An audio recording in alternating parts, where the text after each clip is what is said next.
Welcome to the Indie Friend Music Business Podcast. My name's Robbie, and I'm here with a great friend, Rhyan Shirley.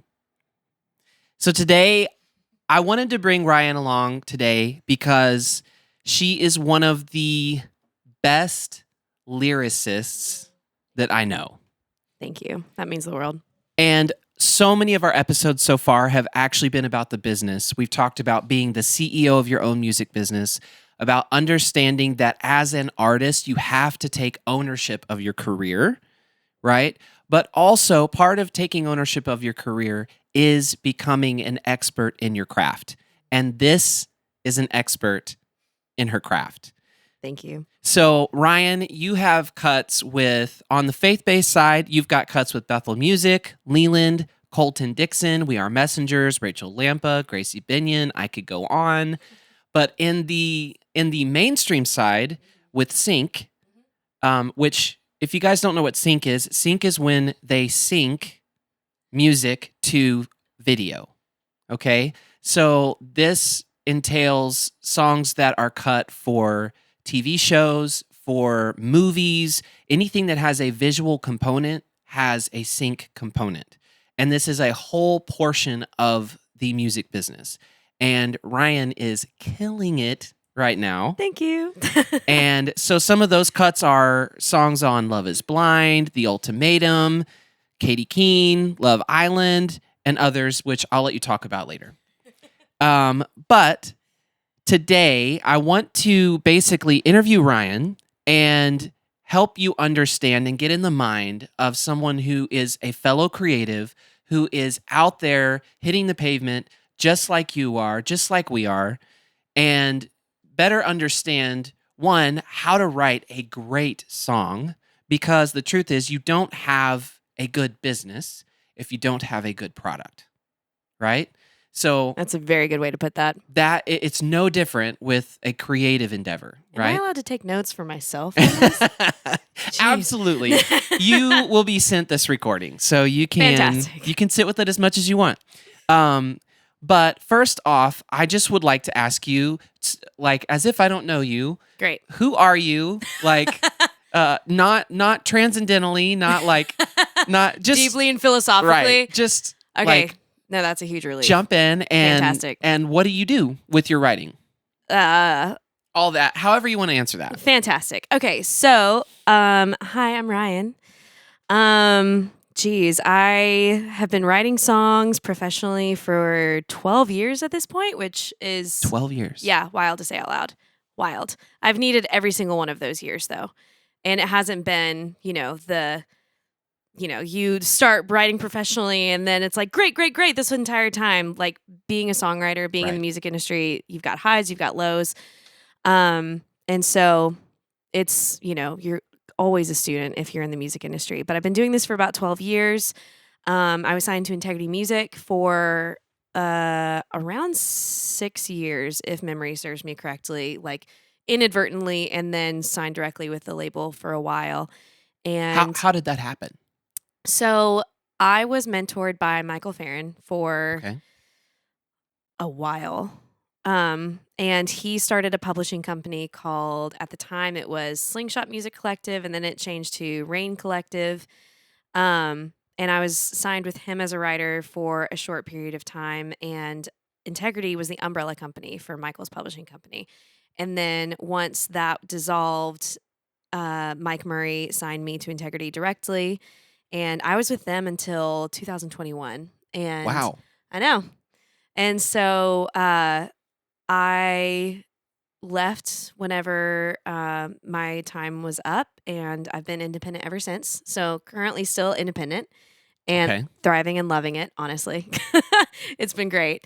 But yeah, mostly doing a bunch of sync writing now, which you explained earlier, and still writing for artists, still writing Christian music, still writing CCM, still writing worship. But yeah. How does one get into sync music? Great question. I was brought in from a friend of mine. She is now my mentor. She's a female producer. She's incredible. And she has slain the sync world. It's definitely a monster in and of itself. Right. Because there is a giant learning curve as a writer, but also there's so many rules that you wouldn't expect in sync that for me personally have been super fun to learn. But she brought me in and took me under her wing, and it's a bunch of trial and error. It's a bunch of like learning what that world looks like, what, producers and editors of shows are looking for, and you just never know. Like the song that I wrote for that ended up being on Love is Blind, I wrote for a horror movie. Oh, wow. I know. And so it was originally that sometimes is a horror movie. I mean, sometimes, because we won't get into that. But love we can't see. Love we can't see. But basically, the chorus of the song that got placed was, "This isn't happening, somebody wake me up." And it's very, very dramatic. And sure enough, it was placed in a very dramatic spot. Scene. Yeah, exactly. Yeah. And so it was a good time. But you just never know. So I've written a lot for sync. None of it has landed where I thought it was going to. Interesting. Yeah, almost none of it. So you mentioned that sync is a world that you have, like, you've been writing for a long time, but you had to learn a whole new way of approaching it. With us as independent artists, like, there are so many ways to create, right? And most of the indie artists that I've worked with, they're trying to put out their own project, right? But sometimes your own project isn't how you're going to make a living. Yeah. Right? Yeah, that's so true. you sometimes are deciding, like, what is my lane? Is my lane as an artist to create for myself?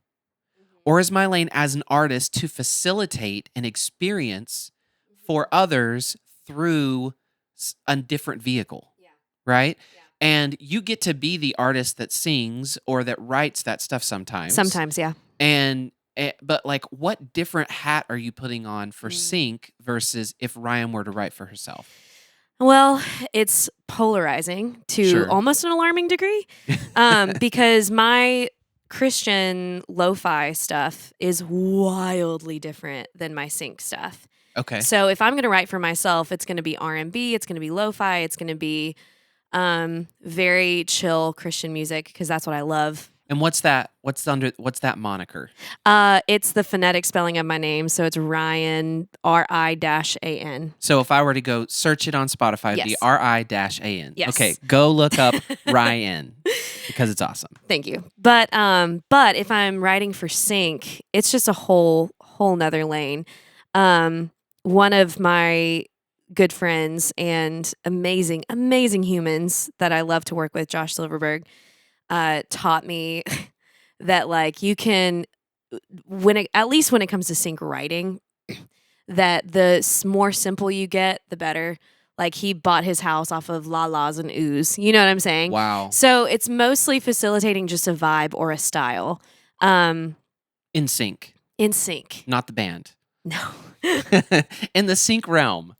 Yeah, in the sync realm of things, the more simple that you can make your songs and the more that you can facilitate a vibe. You're not allowed to tell a story in a sync song. You're not really allowed to, like, be super picturesque or detailed in your, lyric writing. Right. Which for me is, I'm a poet. I love to tell a story. But with sync, it's just like, nope, whatever you're feeling, It's all emotion. Yes. It's not, I need you to understand this emotion even. Yeah. Because in the sync world, the context is already created. Yeah, exactly. Through whatever they're watching and the story and the character development of who you're watching, right? Yep. So the song doesn't need to be the character development. It just has to accentuate what's already going on, right? Yep.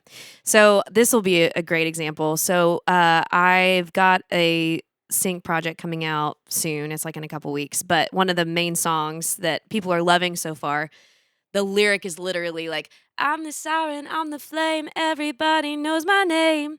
That's literally like the whole song. Basically, the hook. The hook of the song is, do I have your attention? Da, da, da, da. It's very, like, it's hooky, but the chorus is, do I have your attention? That's it. Right. Wow. Whereas if I were writing, like, for myself or for another artist, like, right, like Bethel, like weathered. You know what I mean? Right. Like the lyric is going to be well crafted and beautiful and like rip your heart out and all the things. But nope, sync is a whole nother animal. I personally love it. It's super fun. Yeah, I feel like it's almost like ear candy for a lot of artists, for sure, right? yeah. Like, or just you get to in sync, you kind of just get to explore it, and it's not that you're not being yourself, but you're literally wearing different hats. And it doesn't matter if the hat doesn't fully fit your personality, right? You just get to facilitate something else for somebody else. And that in and of itself can be how you operate and who you are, right? Yeah, 1000%. Yeah. I genuinely do believe this. I mean, I know that the indie friend is not, what did you say? Like, not like primarily Christian or like not overtly Christian, but as a believer, I feel like if whatever you do, whatever you write as a songwriter is going to be Christian music one way or another. Like you don't have to completely not be yourself. Like there are some things and some content and some projects I won't write for, period. Sure. But yeah. There's convictions. There's things that you stand for, right? Yeah. Yeah, there's convictions, there's things that you stand for, but you know, you are allowed to like at least like stretch your legs a little bit, have a little bit more fun. Yeah. Well, let's talk about compromise. Like, ooh, okay. Like, as an artist, how do you know? I mean, obviously, there's certain value systems you have, right, that help you know I can or can't write this. Have you ever been in that scenario before? Yes and no. Sure. So there was one time in particular I was writing for a country duet, and they just wanted to write about basically like smoking weed and like, you know, getting messed up, having a good time. And I was like, I don't know how I feel about this. Sure. But in the moment I was like, I had a lot of peace and I was like, no, just go ahead. Just do it. And so we ended up writing it but we ended up having like really, really great, authentic, spiritual conversations afterward. And then the song never went anywhere. Sure. Nothing happened with it. Right. But you met people in the moment where they were at. Exactly. Yeah. And I think that's more important sometimes. Like, you know, is more important of meeting people where they're at, talking with like what they're going through and all of the things. Right. You know what I mean? Yep. So I write a lot in the Christian space too. But one thing that I've learned to put on when I walk into a room is I'm not necessarily focused as much on getting the song. Like, maybe I'm in there for the people, right? And typically that ends up getting a better song. Oh, always. Right? Like you're carrying, like the song comes from somewhere. It comes from inside of all the co-creators, right? For sure, yeah. So like when you can facilitate, like look for the gold inside of somebody else and pull that out. That's so good. Right? Yep. And then facilitate that. So when I teach songwriting, I talk about have a conversation before you jump into a write. Hear how someone's doing. Yeah. Right? Well, your What's song going is on? most likely going to be there anyways. Right. You know what I mean? Yeah, exactly. Well, if it's authentic, right? Yeah, for you sure. You hope it's coming from somewhere that's real. Oh, totally. Right? And so in that moment, there's like I'm searching for the gold inside of someone else, and then I'm mining that conversation, and it might make that song more conversational in nature versus like I'm just trying to find the next thing that rhymes. It's like, no, you said this thing and the way that you said it was very powerful. Yes. Right? And only you can carry that message. Yep. And I'm going to help you get there. Yep. Right? So, like, what are you learning right now? I'm learning that you should probably teach more on this because it's great. so much wisdom. Yeah, I think I'm learning something I learned recently, which was kind of funny because I own a business and we can talk about that later, but where I like teach songwriting, but I had an epiphanal moment the other day reading Dr. Seuss to my son. Okay. That he is like one of the best songwriters of all time. He truly is. Yeah. Like the cadence in which, and I like sat there like a nerd and counted syllables, looked at like how he was framing sentences. Wow. And I was just like, this man was a genius. Like he truly was. The cadence and even just the made up phrasing of things, I was just like, I would like to be more like Dr. Seuss. Wow. Because like it was Fox and Socks. because it's a book full of tongue twisters, but somehow you're able to get through all of these, and it's very readable. It's very like, if you want to go fast with it, you can. Right. And I was just like, ooh, there is a magic in this. So if you're wanting to be a better lyricist, go read Fox and Socks and pay attention. And pay attention. And Cat in the Hat. Cat in the Hat's a good Yeah. one too. Yep. It's interesting because in those specific books, right, and that style of writing, they are putting limitations on themselves. Yes. Right? I'm only going to write if it fits this pentameter. Yep. Or these specific amounts of English words. Right? What am I trying to say? Yeah. Like you've only got 5 syllables to work with, or 10 syllables to work with within this sentence, and they have to both match in rhyme and time. Yep. It didn't mean to rhyme there, but it did. Sure, Robbie. Rhyme and time, guys. Rhyme and time. But a true writer is going to notice these things, right? It's going to stick out to you. And sometimes putting limitations on how you do something actually causes you to become creative. Oh, totally. He had to make up words to fit. And it was part of his style of being fun for children. Oh, right? Yeah, absolutely. So when you put yourself in the shoes of who you're going to affect with your creative work, right? What limitations might help you create something that you've never created before? Oh, 1,000%. Like you have to, what's the word? Learn the rules to break the rules, then learn the rules to break the rules again. Ooh. It's just a constant, dude. That is one of my. Go for it. I'm so glad we're talking about this. I'm very passionate about this side of songwriting. You have to be a perpetual student. You will never not be a student if you are in music and if you are a songwriter or if you're owning your own business as an artist. Like you have to constantly be willing to change, be willing to grow, be willing to expand your way of thinking, because one of the things that like changed my writing game way back in the day is when Benji Cowart showed me the no judgment line. Completely changed my life. Wow. So if you're writing a song, usually you use something like Google Doc. And literally before every session, I will just draw a little line. Everything below that line is no judgment. You can say whatever you want to say.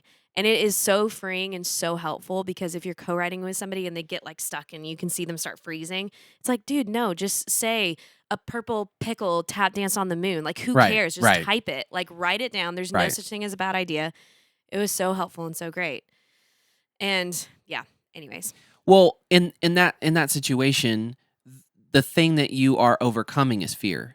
Totally. And you're saying the no judgment line is synonymous with a safe place. Yes, 1,000%. A safe place for your ideas, right? So in that place, you can say whatever you need to say to get it. Sometimes it takes getting it out of your head and onto paper for you to even be able to move on. Well, and you never know what's going to inspire the somebody co-writer else in the room too. You know what I mean? Yes. Like not most of the time, whenever I say, I think this is dumb, they're like, just say it. No, it's stupid. No, Ryan, just say it. It ends up being the next lyric or the next idea. You know what I mean? I have to agree. Like, you thought I was going to disagree.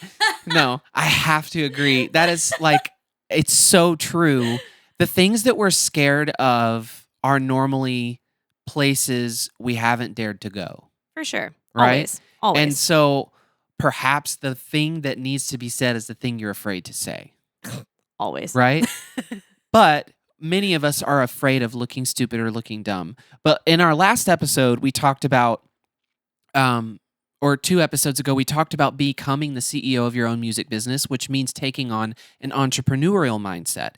As an entrepreneur, the only way that you work or are successful is if you fail forward. Right? It's no different with songwriting. Like the fail only forward way, and fail faster and fail forward. Don't get the thing out, figure it out, write 10 bad songs to write a good one.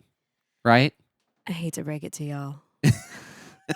But if this were a batting average, like if you are 1% successful as a songwriter, you're doing great. 1%, and that's generous. Honestly, because this is not a flex, but on average, I'll write about 200 to 250. I think the most songs I wrote in a year was like 256 songs. Gosh.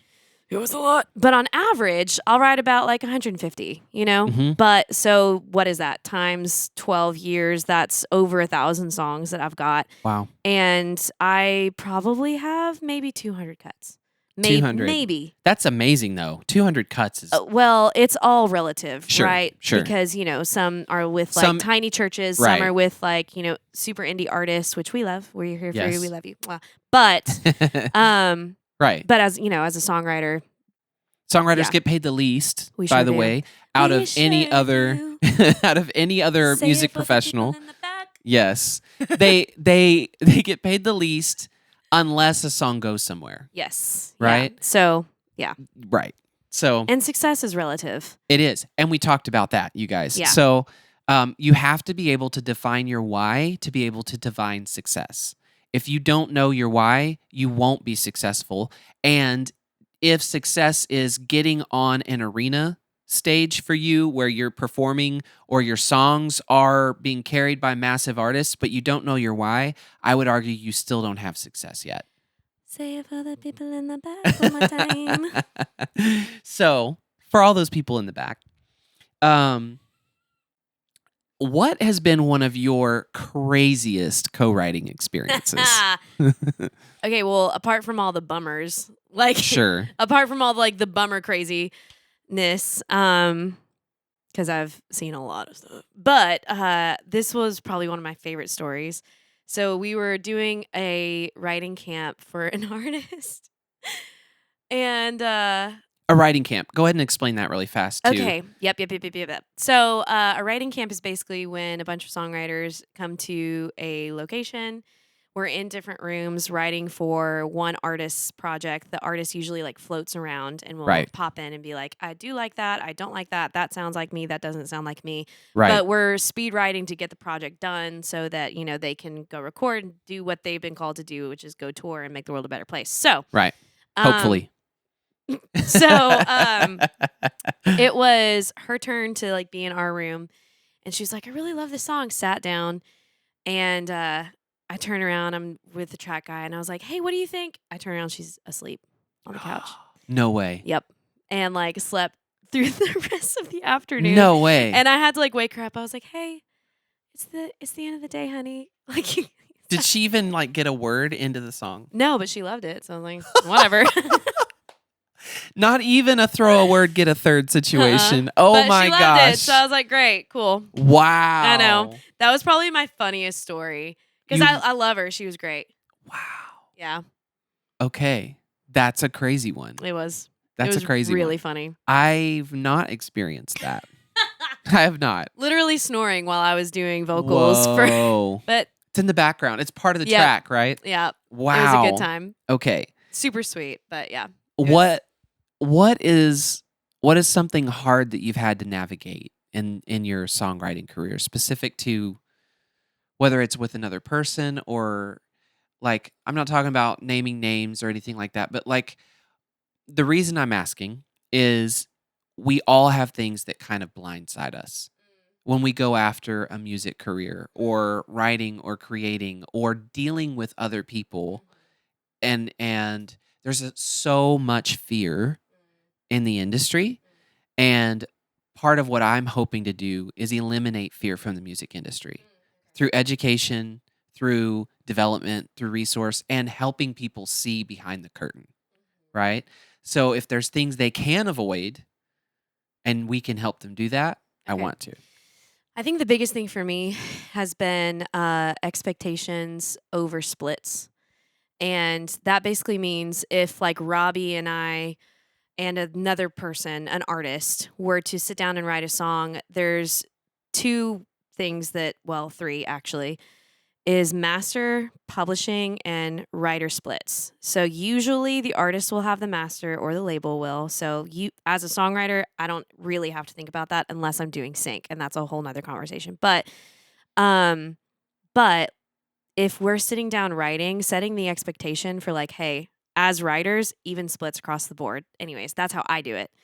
Do you have that conversation before the write every time? Or, okay, so It's that's where usually- sometimes it can get a little hairy. messy. Yeah. Yeah. But because if I'm with people I trust, I know, and Right. it's fine. And Right. my saying to a fault is people over percentages. So if there is I love that. a turkey in the room, you know what I mean? Like Mhm. somebody who's just a little bit more like, well, I think I deserve 80%. I'm like, be blessed, honey. You do you. Wow. Like we can talk Yeah. about it. I'm not afraid to have a confrontational conversation, but I will never sacrifice a relationship with somebody, even if they're a turkey, Right. over percentages. Like who cares? They just won't be invited to Thanksgiving Nope, dinner. sure won't. Yeah. Go home. I'm a vegan anyways. Y'all can stay.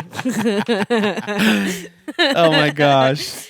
So take your turkey energy elsewhere, please. Yep. Yeah. So in Nashville, typically songwriting is split evenly between or among the writers.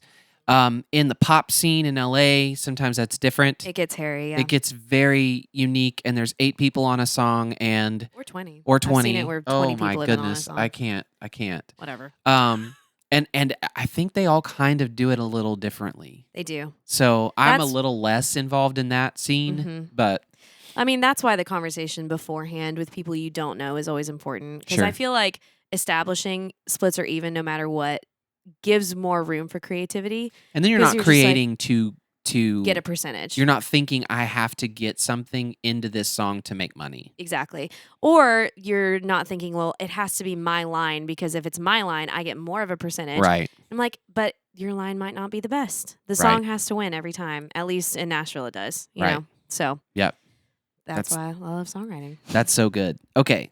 So you have a business I do. mentoring I sure do. aspiring songwriters, new songwriters Yes. at any level. So, Well, what's the name of it? And then Okay. tell us about it. So the name of the business is Songsmith Coaching. Songsmith Coaching. Yes. And basically, I have different tiers of people that I coach. So most of who I'm coaching at the moment are either they live in the middle of nowhere and they don't have access to professional help when it comes to songwriting. They've never really written a song before. They're wanting to learn.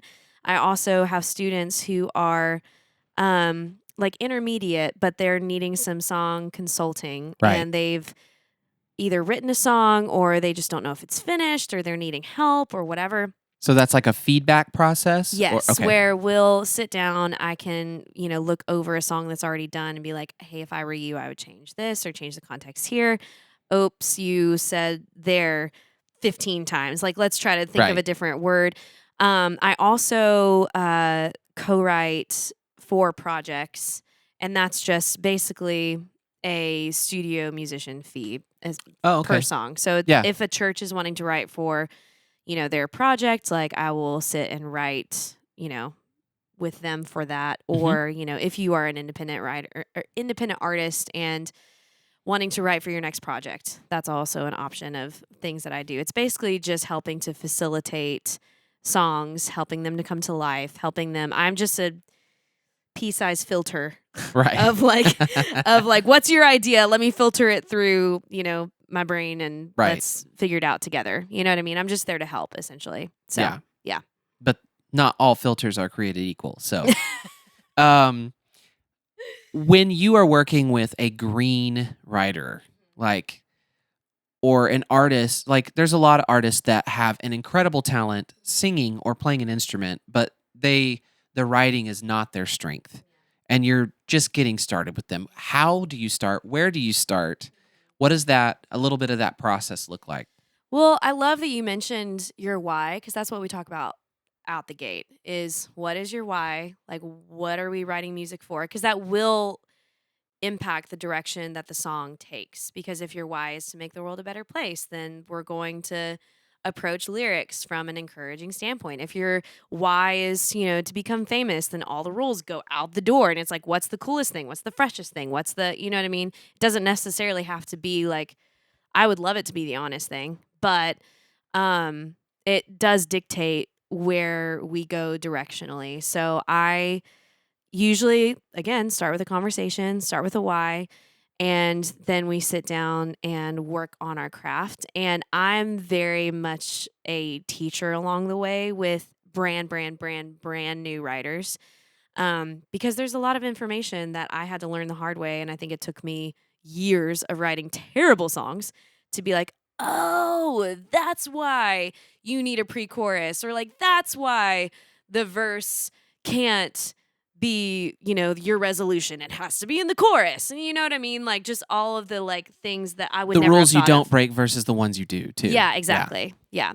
So it's usually a 4-week process of meeting with brand new songwriters. And we go like, here, let's write a verse this week. Cool. Let's write our chorus. Cool. Let's write verse 2. Got it. Now let's write our bridge, because we go through it really slowly, because there's a lot of teaching involved. There's a lot of conversation involved. And it's usually an hour per session, so it's not a lot of time. But yeah, it's a very slow process, but there's a lot of learning and talking through involved as well.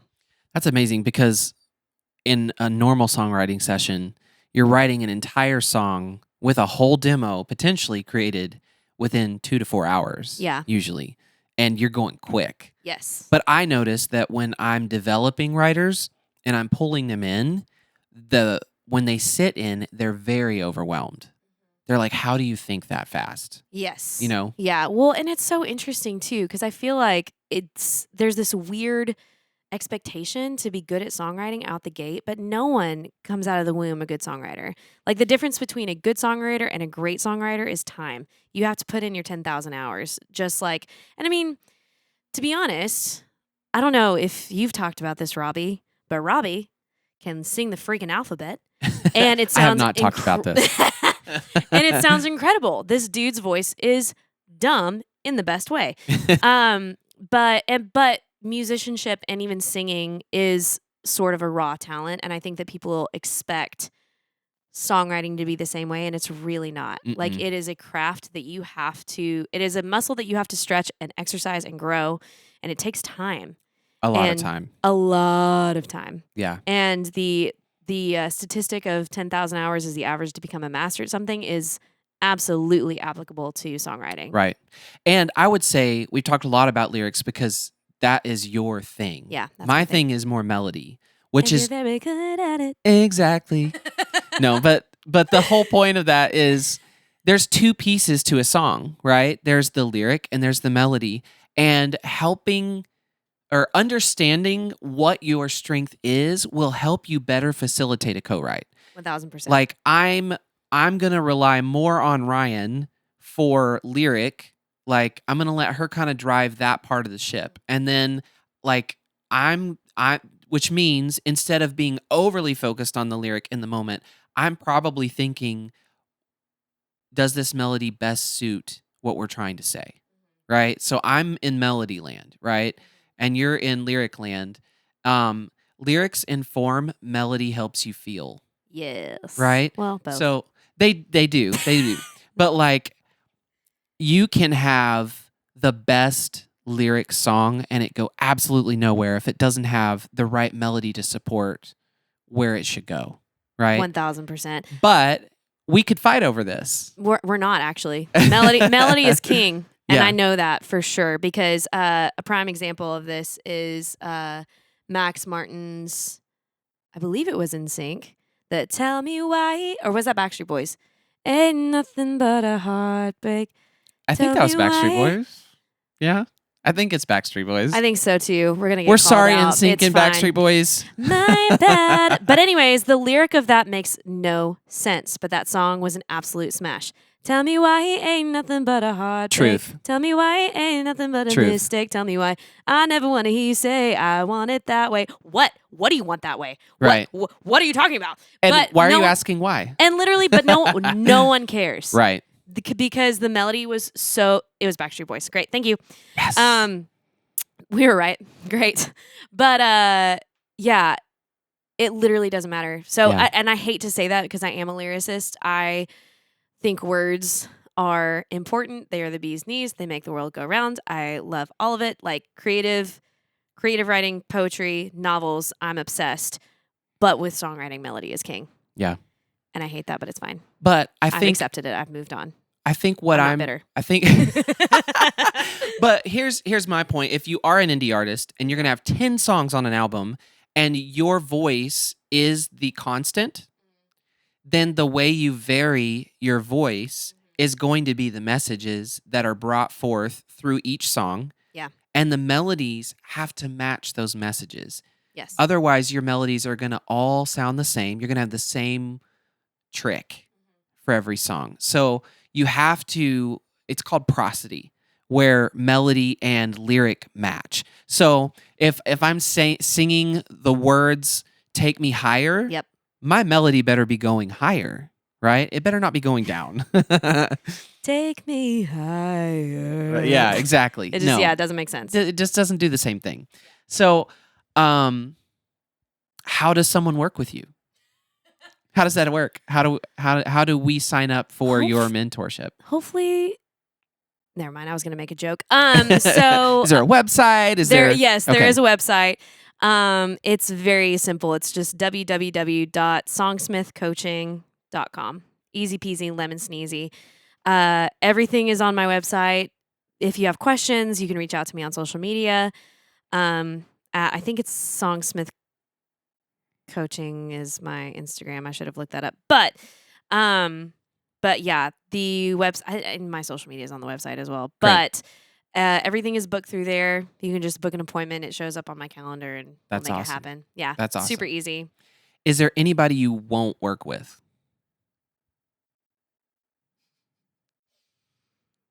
I'm putting you on the spot. No, I don't think so. I mean, if you know that you're a turkey, like maybe just do me a favor and don't. But no, there's no one I won't work with. I think everybody is teachable as long as they're teachable. You know what I mean? Right. They can learn something if they're teachable. Yeah, exactly. Yeah. And again, we have to be perpetual students. I am not the one to come to if you're wanting to get signed. I can't help you with that. And if you're wanting to get songs placed on TV film, I can't help with that. Like my main thing is the craft of songwriting. If you want to become a better songwriter, period, that's it, done, come and find me. Right. Yeah. So there's a level of skill required to be in the game. There just is. That's what you help with. Yes. You're not promising someone to be in the game. Yes, exactly. There's a big difference there. Yeah. One thing I heard you say twice was... Turkey? No. That too. The things that got you into what you're doing was relationship. Yes. You mentioned Michael Farron. Yes. And then you mentioned Mike Murray. Yes. You mentioned the relationships that you built along the way are the things that actually opened up the opportunities. Your skills had to be ready for those opportunities, but it's relationship that builds the opportunity floor, right? Yes. So I would recommend that nobody be a turkey. Because being a turkey, this is such an interesting way to put this. I'm sorry, I have a toddler. And whenever he's being, that's what I like, I try to be kind to my son always. Yeah. But he knows I'm like, buddy, you're being a turkey right now. Right. And he knows that means he needs to take a deep breath. But yeah. Yeah. Be open-handed. Be willing to understand that you don't know everything. And it doesn't, we never do. It doesn't even matter that if it's for your own independent artistry, be open-handed. Yeah. Like, you're like, most likely if you're hearing this, you're not in a position with all of this leverage, right? So like, don't compromise on who you are, but be willing to be flexible, right? Yes. That is a balance. Mm-hmm. So if you could give independent artists and songwriters 2 or 3 things to walk away with from today, like that every single writer should understand, whether it's about a song, songwriting, or personal development, whatever it is, what would you tell them? I would say write every single day. Every day. Every day. What is right? Is that a whole song every day? What does that mean? No. For me at least, it was incredibly helpful to take a year and journal every single day. And to there's this thing called stream of consciousness writing. Is it like morning pages? Yeah. So basically, but stream of consciousness writing is, I think Snoop Dogg does it as well, which is where I found it. There you go. I love him. But basically, you write whatever you're thinking. It's very similar to the below the no judgment line, But whatever comes to your brain, doesn't matter what it is. It can be a curse word. It can be a prayer. It can be a short story. It literally doesn't matter. Just write it down and write till you're out of ideas. And wake up the next day, do it again. Wake up the next day, do it again. And that is genuinely, you mentioned it before, of when people get overwhelmed in the room. And it's like, I don't understand why you're so fast. It's because my brain just does this now. It's stream of consciousness. Yes, stream of consciousness. Like you are... It's a muscle. Yeah, exactly. Yeah. Like I can throw out, if I am in the room with a particularly tough, not even a client, but yes, I own Songsmith Coaching, but also I'm still a full-time songwriter. Right. That is the majority of where my income comes from. But if I'm in the room with a particularly difficult artist and they're just like, no, I don't like that. No, I don't like that. No, I don't like that. No, I don't like that. I'm like, okay, cool. What about this? Okay, cool. What about this? Okay, cool. What about this? You know what I mean? And that's just part of what you have to do. And as an independent artist and somebody who is wanting to hone their craft and you have something you want to say, right, it's helpful to know what you want to say. And right. The only way that you're going to figure that out is by writing every single day, exploring all of your options, like reading the Dr. Seuss's of the world, reading the William Shakespeare's of the world. Like, what is it that you want to bring to planet Earth that is going to be uniquely you? And so here's my second point, would be one of my favorite, and this is just a piece of encouragement. This isn't practical advice. It's great. But on one of these writing retreats that I went on, we sat in this giant circle, and Leslie Jordan, who she was in All Sons and Daughters, she's an incredible writer. I adore her. Leslie, she's amazing. I love you so much. But she had us all sit in a circle. It was like 40 of us. And we were all given a writing prompt, and we all had 10 minutes to write it. We didn't know what the other person had. We didn't know what it was, but we just, she gave out the piece of paper. We had 10 minutes. We wrote. At the end of it, it was revealed we all had the same word, fire. Wow. And we were supposed to write with that. But then we all went around and shared. Everybody did. And it was beautiful how unique and special and creative and poetic. Like every single person's prompt was different. We all said different things. Whereas if you have been in the Christian music industry for a long time and you're given the word fire, you're going to immediately roll your eyes because I'm like, oh my God, that song has been written a million times. I don't want to write about this. But if it's just creative, zero pressure from your own self, it's incredible what comes out. So the pressure truly is off. If you are writing for yourself and you're writing from your heart, it's going to be unique to you and your craft. So take a little bit of pressure off yourself to be like this next fresh thing. As long as you are authentically you, then it's going to be authentically you. Which so good. Leads me to my third point, which is know thyself. Just listen to Robbie because he is wise beyond his years and know your why, because that truly will dictate the rest of your future in songwriting. And as someone who started young and was tossed around by the waves of possibility and what ifs and, ooh, that's shiny. Ooh, well, let me try this. Ooh, the trial and error is just not worth it. Please, please, please do yourself a favor and find your why before diving deep into this product that you are going to have to own up to in front of the rest of the world, because I think that would just save you so much time and energy. And yep, I think that's it. Wow. Rhyan Shirley, songsmithcoaching.com. Thank you so much. Oh, thank you for Thanks having me. Thanks for being here. Looking for a breakthrough, trying our best to make do.